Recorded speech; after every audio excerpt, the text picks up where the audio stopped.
Hey everybody, and welcome to another exciting episode of the Gridiron Power Hour.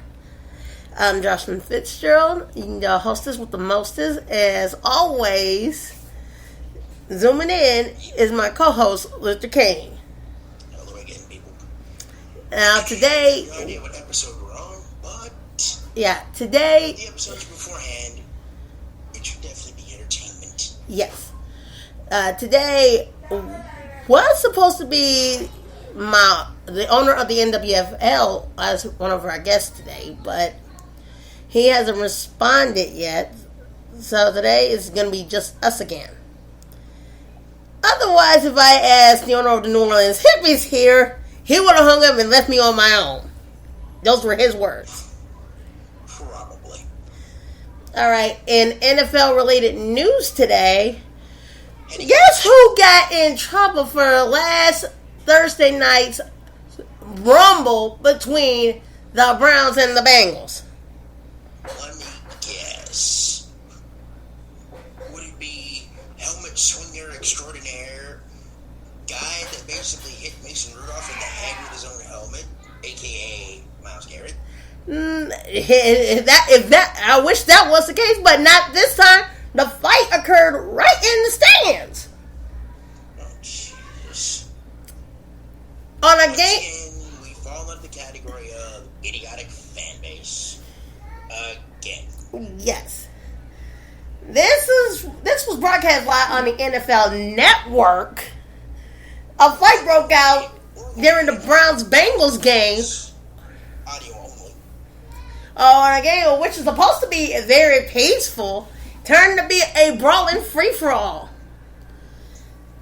When you got two teams pretty much in almost the same state, just what? Yes. Not even 30 miles apart. Mm-hmm. And also in other news, also from that Monday night game between the Steelers and the Giants, guess who got himself ejected that night for swinging his helmet at an official? Let me see. It was probably a defenseman for either the Steelers or the Giants, one of the two. Or, because I know James Conner got hurt in that game, and they had to use Snell out of Kentucky to carry most of the load on Monday.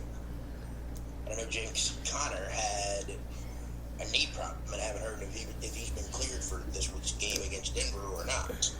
You're cutting it pretty close. It is one of the members of the G-Man. His name just happens to be Jason Lewis.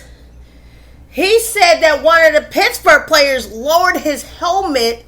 That would be James Conner, by the way. And trying to push for extra yards and hit him right square in the breadbasket. While he tried to show the ref how he did it, his helmet came into contact with the chin of the official, and it got him tossed. Needless to say, Roger Goodell will be fining him for that one that very day. Yeah, about $25,000 to $50,000, so his wallet will be a little bit lighter. Yes. His paycheck will be much shorter. Also from Monday night's doubleheader in a win against the Broncos by the score of 19-16, the Tennessee Titans favor. More like 17-16, actually. It was 19-3, a field goal. A 3-point field goal took that lead down. 25-yard chip shot. Yes. Yes. Gostowski would have missed that. No, Gostowski made it. Walking home. Gostowski made that one. He pushed one, had one blocked, and he had an extra punt blocked. Yes. Yeah. Jadeveon Clowney, in his first debut as a member of the Two-Tone Blue, got himself ejected for a brawl. It was like in the first quarter. Yes. Who was that? Ma'am? Ma'am? Because he already got called for pass interference, I think. I think it was, Roberson was out. It was actually offensive pass interference. Yeah, it was, who was that? Who was that? It wasn't A.J. Brown, because A.J. Brown's out for 3 weeks now, as we know. Yep. That report came out on Tuesday. Yep. So that leaves Davis, Frisker, and Humphreys to carry the load until A.J. Brown gets back. And Johnny Smith. Who got ejected from that game? I'm trying to think. I forgot now. He's the only one who did. Oh, was it LeBron? No, it wasn't LeBron. It was the other one. Because Dennis Kelly. It was the defensive player for the Titans. It was when the Broncos had the ball. To basically play right guard the rest of the way. It was actually on the defensive side of the ball. And it was a defensive player. And it was, in fact, Jadeveon Clowney. Oh, yeah, I forgot. It was Jadeveon Clowney. And that was an interesting call, though. He got injected during the first quarter. And he heard from Tuesday from Roger Goodell that the NFL just fined him $15,000 for that little scrimmage. You know what? That's about right. 15,000? Yeah, that's about right. Yeah, that's about a pretty good amount. He better rethink what wasn't 100. Mm-hmm. He better be sure like it wasn't 100 G's, because if it was 100 G's, he can kiss part of that $12 million goodbye. And yeah, basically with Jayon Brown getting ejected on an interesting call. Yeah. They basically went with a nickel package, basically. Yep. That means Jonathan Joseph was in that one. No, that was Perea.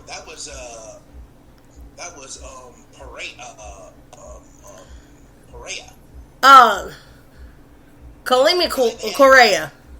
Yeah, they had Perea basically playing a hybrid between corner and linebacker. Yeah, and he's very versatile. They basically had him playing rover. Mm-hmm. And he is very versatile. He had to be. Mm-hmm. On Monday night. Yep. But I think Jayon Brown is cleared this week. Yep. In their team, in the team's home opening game against the Jacksonville Jaguars, where I believe by virtue of winning passes only, there will be a very small allotment of fans allowed, along with a whole gobble of cardboard cutouts. Yep. And the way that I see it, since I have been at Nissan Stadium a couple of times before, Nissan Stadium can hold over 300,000 people. Seats above the north end zone. Yeah. If you cut out the high end section and the nosebleed, you're gonna be looking at close to around 5,000 to 6,000 people being in that stand, along with a whole bunch of cutouts. If it's the 20% rule, because today with Georgia Tech and UCF, I don't know if that game's concluded yet or not. Their 20% was about 11,000 folks. Yep. With the band and family members and cheerleaders. So. Yep. With everybody not being allowed to take the field as they normally would, they basically had to do their pregame stuff and all their extra stuff that they normally would do from the stands. Yep. So I'm wondering with Titans playing the Jags tomorrow, how that's going to work. And I'm surprised they are allowing the broadcast teams to actually travel. Yep.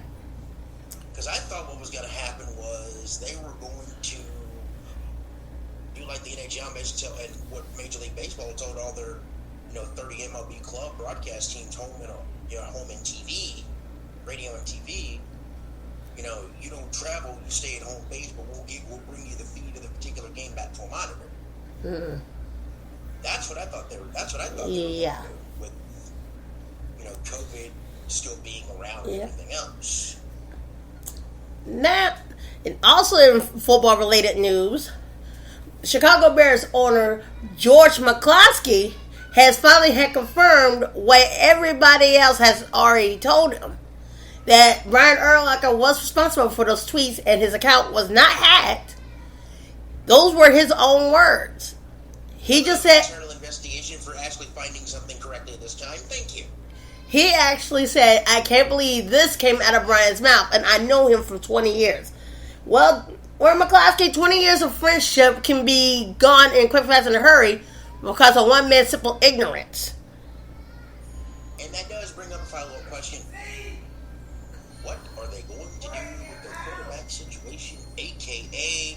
Mitchell, I can't throw the football, Trubisky? Sometimes they wish they had.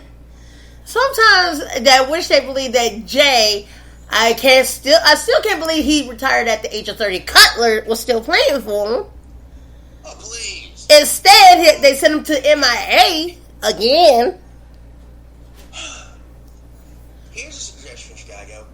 If you had to do it over again, would you really have traded that number 3 pick and basically almost trade your whole draft to move up just one pathetic little spot?